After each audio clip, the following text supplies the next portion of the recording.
think a lot of us find it very hard to find the right routine kapag nag-work from home. Katulad ko, na coming from an everyday RTO work to once a week na lang kasi ako ngayon. So, before kapag everyday RTO ka, you wake up, you prepare, commute, work, dinner, or friends, balik sa bahay, rest. You have, like, yung routine mo talagang yun na yun.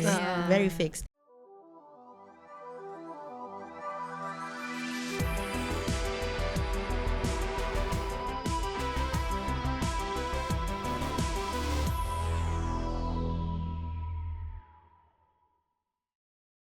Welcome to Kaka Computer, where tech meets wit and wisdom. So for today's episode, we're going to talk about how to thrive in a work-from-home tech career. Ayan. Love it.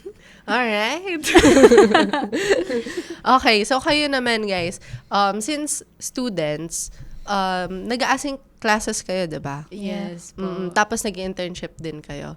So, paano nyo siya pinagsasabay pag nasa bahay? Do you like have your own space? Paano nyo rin minamanage yung time nyo in terms of school, in terms of the internship? Tapos, anong ginagawa nyo in between? Kasi, di ba, usually may burnout. Tapos, minsan pag nasa bahay ka kasi, yung feeling na masyadong enclosed yung space. Tapos, parang nakakasakal na rin siya. Paano nyo ginagawa? Ikaw, Max? Ayan. Sa akin po kasi, I'm doing it ng sabay po.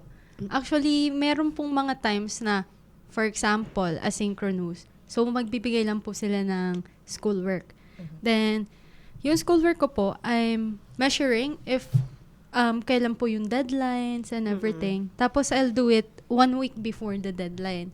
Then, for the internship work naman po, since it's remote and it's 8 hours, ang ginagawa ko po is every break time, dun po ako gumagawa. Tapos po, para hindi po ako maburyo, habang nagwo-work po ako ng internship work, nakatayo po ako, tapos naglalakad. Tapos meron po ako nung parang yung equipment na aapakan mo siya, gano'n. Ay, talaga? Parang nili yan. Not sponsored. Di ba sponsored? Yes. Kasi po kapag uupo, kailangan mo pa mag-ganon-ganon. So, actually. for you to move, you have to move your feet then para hindi ka po antokin. Tapos parang may desk siya. So parang nag-exercise, nagka-cardio habang nag-work, ganun. Actually, sa akin po is, I didn't buy anything. I'm using, alam mo po yung kabayo ng ng pang-plancha. Ayun, kabayo ng pang-plancha. Tapos meron po akong upuan, like this one. Tapos nilagay ko lang po doon yun. Tapos yung office chair. Opo. Tapos pinatong mo, tapos gano'n, tapos naglalakad ka sa bahay mo habang nakaupo. Opo. Na-imagine ko, nakakala ko yung parang pang-exercise, yung pang-cardio. Meron din po, actually, kapag nakatayo. Opo. Very siya, nagko-customize siya ng sarili yung tools sa bahay. I love a resource innovator. Innovator nga siya. Tama. How about you naman, Bao? Sa akin po sa setup na one ko, mas madalas po akong mag-work or like gawin yung buong week ko sa dorm. Parang conflict po sa akin kasi sa bahay, naiwan po akong mag-isa. So, household chores, ginagawa ko. Sorry sa kapatid ko. Ayaw talagang uuwi kasi yung mga pusa need naming alagaan. Pakainin. Yeah, tas medyo iniiwasan ko yun. Sorry. Tapos kaya nagstay talaga ako sa dorm para focus doon kasi parang tatlo yung ginajuggle ko, internship, freelance. Baka makita ng freelance ko. Tapos tapos ACADS. Pero kaya siya kasi yung ACADS ko po for a week parang super dalang magkaroon ng online class. Most of the time, asynchronous and wala namang face-to-face.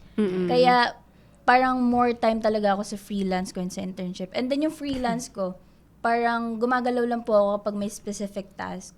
And most of the time, madali since lahat yun remote. Yep. Parang there's no need for me pumunta sa kung saan man. Gets ko yung nag-resonate lang ako doon sa sinabi nga, na nag-juggle ka ng freelance, tapos internship, tapos ganyan din ako nung college ako. Like, naging student org ako at the same time, diba? Estudyante ka, nag-internship ka, tapos may work din ako at the same time. So, sobrang juggle. Ikaw, paano mo siya binalance or hindi ka ba na burnout, na pagod? Nakaka-burnout po siya. Parang yung time na thesis phase ko, doon po talaga na burnout kasi kasi po nag-redefense kami. So, sobrang bigat po nun. Tapos knowing may internship pa ako nun. Pero that time po wala pa pong freelance. So, parang ang hirap po mag-focus sa internship kasi nga iniisip po yung thesis po, ganyan. Kaya, ayun po, parang I give time to breathe na lang. Ganun na lang po yung ginagawa ko. And then, may instance naman po nung time na yon, nung thesis time ko po. Very active po talaga ako sa community back then. Pero now, nag-lay low na po ako dahil may priorities na po. Kaya, yun yung sad part. But, at the end of the day, na-enjoy ko naman po silang lahat. Parang mas gusto ko pong occupied ako kaysa sa my free time. Parang, dun ko po na lalaan yung oras ko kaysa overthinker po kasi ako. If may room for thoughts, grabe po tumakbo yung utak ko. So, ayoko nun. Kaya need ko po lagi. Pero nakakapag-rest ka naman. Nakakapag-rest naman po. Okay. Yung rest ko is Pag pagod na siya. sa My leisure God. time. Pag hindi na siya nagpa-function, Pag nanginginig na, no? Like, nanonood po sa Netflix. Okay. And then, Okay, that's dinedate Screen ko din time po pa yung rin, sa- Yeah. Kaya nga po, ang sakit sa mata. Pero I try to go out naman, walk and date Yeah. myself. Important I love that. yun. Shopping. Important pa din yun. Isa sa mga natutunan ko ever since na nag-work from home ako before, tapos yung room ko kasi walang window. So, hindi ako nasisinaga ng araw, diba? Tapos night shift ka minsan, tapos minsan shifting sked. So, parang nalilito na yung katawan ko. Tapos, kahit wala namang pinagdadaanan, pero parang ako nagkaka-existential crisis. Yung Gets gano'n. po. So, sobrang importante yung lumabas ka, maarawan ka, especially pag tanghali. Ang sarap lumanghap ng pollution sa labas. In this economy. True. So, ikaw naman, Ann, paano mo gino-juggle ngayon ang work? Galing ka sa on-site work, tapos ngayon nag-shift ka to work from home. Ano yung naging adjustment? Yung pagod na bawas. Okay. Ano yung mga naging disadvantages Hindi, nun? okay. Malaki yung advantage eh. Okay. Actually, gusto ko talagang topic yung sa work from home kasi I think a lot of us find it very hard to find the right routine kapag nag-work from home. Katulad ko, na coming from an everyday RTO work to once a week na lang kasi ako ngayon. So, before kapag everyday RTO ka, you wake up, you prepare, commute, work, Yeah. dinner, or friends, balik sa bahay, rest. You have, like, yung routine mo talagang yun na yun. Very fixed. Ngayon na nag-work from home ako, I thought at first magugustuhan ko siya. I mean, gusto ko pa rin naman. Pero hindi ko in-expect the challenges that came with it in terms of my routine. Kasi nung una, well, eto din isang malaking change din is coming from a day shift like 8 to 5 or 9 to 6 to 3 p.m. to 12 a.m. ako ngayon. So, talagang anong gagawin ko? Anong amats ng katawan ko ngayon? So, before, since sanay yung katawan ko na after shift ng 6 p.m., syempre marami ka pang gagawin nun. Up until 10 p.m. or 11 p.m. ka makakatulog. So, ngayon, 12 a.m. na tapos shift ko. Minsan nakakatulog 8 a.m. na. So, talagang ang body clock ko, sirang-sira. Sirang-sira. Malali. So, yun, yung routine, kung paano ko aayusin yun, it was very hard. At until now naman, nahihirapan pa rin ako. So, I think yun yung gist or yung lore ko ngayon as a work from home girly. So, pero I think very important yung mga points na pinoint out kanina, like, you need sunlight. I think doctors will back me up here na it's scientifically proven na sunlight is kailangan ng katawan siya, and even the vitamin D, diba, kailangan mo nagtitake ka. Kaya you'll feel sometimes down or parang lungkot-lungkot mo kahit wala naman nangyayari sa yung nakakalungkot, you'll feel down. Pero yeah, you need to walk. So, ngayon, during my work from home journey, parang tinatry ko na rin mag-walk and tinatry kong lagyan din ng na-miss ko yung before na everyday RTO na may talaga nakalatag yung buong araw for me. So, ngayon tinatry ko na, okay, wake up at 9 a.m. Tinatry ko mag-household chores. So, ginagawa ko siya ng umaga para after ng shift ko ng 12 a.m., talagang screen time off na ako. Dapat. So, yun. I think very important din kapag nag-work from home kayong kailangan susundin mo. Kasi medyo makulit tayo minsan eh. Parang wala namang nakakakita pressure sa akin. Wala naman akong kasama dito boss eh. Kapagalitan mo ako. Di naman. So, Yeah, so yun, kailangan yung, I can't remember the word. Basta kailangan nakastick ka dun sa schedule mo. Whether you're a company looking for visibility or a community friend who simply wants to support, every contribution helps us keep delivering episodes twice a week, and even more special features. Check out our sponsorship tiers and join us at patreon.com/kakacomputer.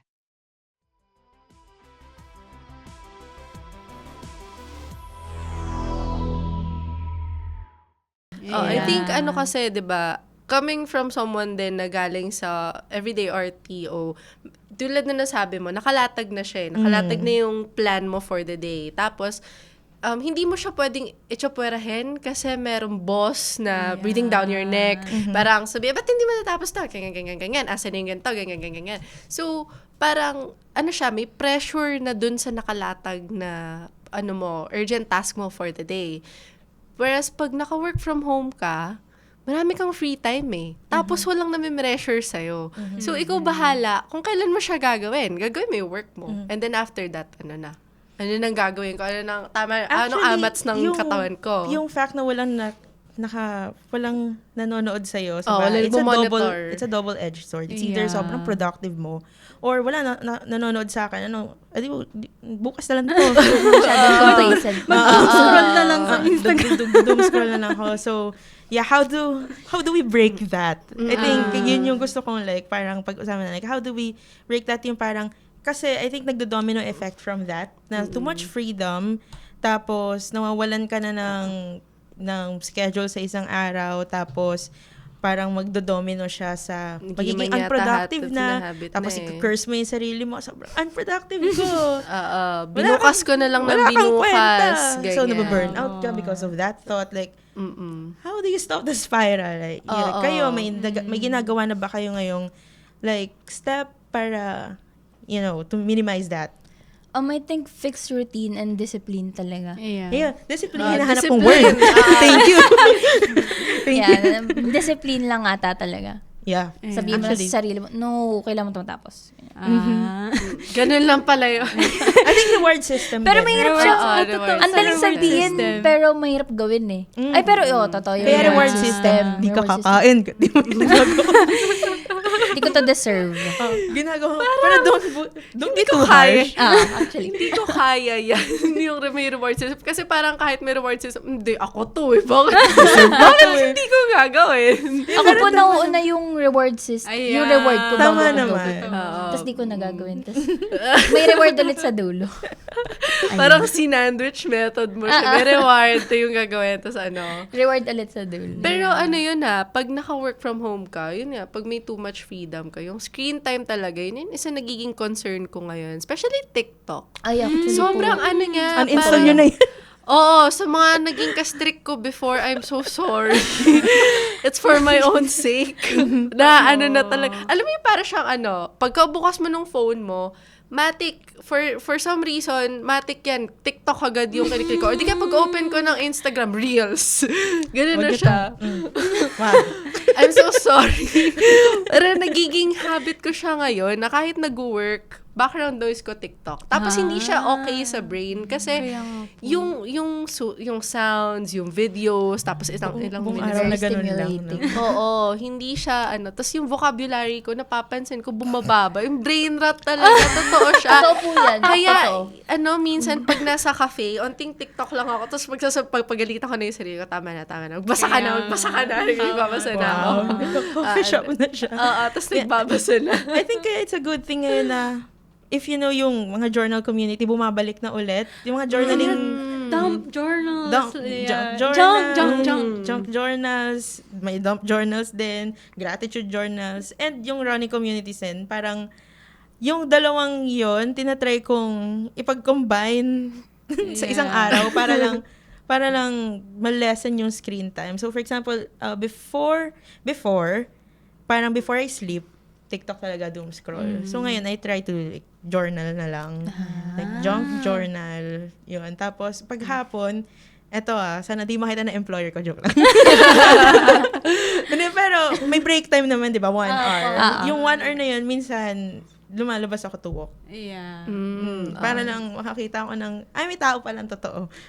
Oo, minsan important din yun, yung people watching. I mean, syempre, not in a creepy way, pero minsan labas ka lang, ganun, upo ka, bili ka somewhere, tapos manood ka lang sa mga tao sa paligid mo. Sobrang siya, hindi mo alam kung nakaka-humble din. Kasi makikita mo yung magrereklamo ka sa bahay. Sa work na to, ganyan. Sa lalabas ka, tapos may makikita kang nag-labor work. Tapos ma-appreciate mo ng dali lang pala nung ginagawa ko. Ayan, may mga ganung din. Tapos kung nasa bahay ka lang, hindi ka naman lalabas, try to find a hobby inside of yung cleaning sobrang therapeutic niya actually. Tapos ngayon nagluto na rin ako. Parang surprisingly That's work from home. parang dahil doon naka-explore ako ng mga bagay sa bahay, yung balcony namin, ginawa kong garden, yung mga ganung bagay. So kayo, paano nyo naman dinidistract yung sarili nyo? Kasi syempre and I know kung gaano ka-pressure naman yung school, internship and all, pero paano nyo dinidistract yung sarili nyo from, besides those stuff? Ayun. Kasi sa akin po, yun po talaga yung problem ko last year, yung pagdo-doom scroll ko and everything. Tapos, hindi na po ako gumagalaw. Like, lagi na lang po ako nakatapat sa... lagi lang po ako nakatapat sa computer. Yeah. Paggising, on ng PC, work, schoolwork, patay, computer tulog. engineering. Kaya yun Tapos nga naka-dim po light ka pa, no? Opo, O, naka-dim diba? light. Tapos po ngayon, ang ginawa ko po is every timetable, meron na po akong sinusunod. Like for example, by 4 p.m. I have to walk until 6 p.m. Tapos I love it. 6 to 7 p.m. I have to take care of my cat. Tapos po maggawa ng house chores and everything. Tapos po fina-follow ko rin po yung hobby kasi sabi nga po nila, you have to create a hobby ng kahit new hobby ng once a month. Dapat po may ganon. Pero sa akin po talaga, ang favorite ko po talaga is arcade. Lagi po pumunta Time Zone. This is not sponsored, pero lagi po pumunta doon to do Pump It Up. It's like DDR, dancing game, yung arrows na yon. For me to bring out my emotions kapag hindi ko po kasi kayang magalit sa tao ng harap-harapan. Pero ang ginagawa ko po, doon po ako nagagalit po, doon po ako laro ng laro noon. Like, it's stomping your feet eh. So, parang nagwawala ka and everything. So, yun po talaga. Tapos, syempre, may community din sa paglalaro noon. So, nakakatawa. I made friends po with that. Ay, talaga. I love it. Fun. Ayun po. Actually, sa mobile phones po, meron pong parang modes. Tapos may mga certain apps kang pwedeng i-restrict. So, Actually, ginawa ko na yun yan. Tapos in-off ko rin siya. Desperado na. Kulang po sa discipline. Wala talaga akong discipline. I-change po yung Problema modes. ako. Ayun. And then, yung na-mention niyo po kanina na nag-coffee shop, biglang nag-click sa akin na, isa po yun sa ginagawa ko instead na nag-work ako sa bahay. Pinipilit ko yung sarili kong mag-work sa coffee shop, tapos order ako. Tapos susulitin ko yung wifi and yung drink. So, doon lang ako magsistay. 215. Tapos parang feeling ko sobrang productive kong aesthetic ko. Like, so, okay, tapusin natin to. Nakakatulong Ay, yung magmamanggap. pag main character, energy ka. Hindi, promise, nakakatulong siya. Totoo Parang, naman. ang daming ginagawa. Tuloy-tuloy akong gumagawa. Pag nagja-jock journal ako, para ako main character dito ngayon. Diba? And then, another thing din po is yung pag-attend ng mga events. Ayan, since ako, extrovert talaga, like, I really like to network with other people. Parang gusto po talagang dumadaldal, nakikipag-usap. Pero, actually, ang tagal na po nung last time na umattend daw ng event. Kaya yun, medyo nangangalawang na tayo. Hindi na nating magdaldal. Pero yun po talaga yung, ito. Kaya nga po, ito na yun. Parang, po, like dati, lagi po talaga nag-events. But yeah, yun na nga po, dumami yung workload. Kaya, nag-lay low ulit. Normal naman yun. Eventually, for sure, makakabalik ka rin. Yeah. Siguro hindi lang ngayon kasi because of the time, may mga responsibilities. Pero eventually, for sure. So, may mga ganun lang na nawawala na ng hope. Parang, ano ba itong ginagawa ko sa buhay ko? Pero, eventually, magiging okay din naman yun. Yeah. Yeah, I think we're doing great naman in terms of those things. And I think to wrap things up lang, kasi most of the companies right now is flexible na talaga. Opo. Parang wala akong masyado nakikita na work from home, tas naka-video, binabantayan. Mukhang wala naman. Parang OA naman yun. Hindi ka sure. Maybe. Pero I think, siguro, natutunan ko lang din ngayon na nasa work from home ako is do not abuse the work. Minsan kasi mas maraming life sa work-life balance. Actually, ganun. Pag na-experience mo siya. So, I think, don't abuse the work, but also don't abuse yourself. Na parang pinagkakaitan mo na ng rest, yun. Yeah. So, it's all about like finding the right work-life balance talaga. Kasi, yun, listen to your body and listen to your tickets. Love it. Thanks to our sponsors, Agora, Tutorials Dojo, Young CTO, Amazon Web Services User Group Philippines, and Facebook subscribers. On to our next episode.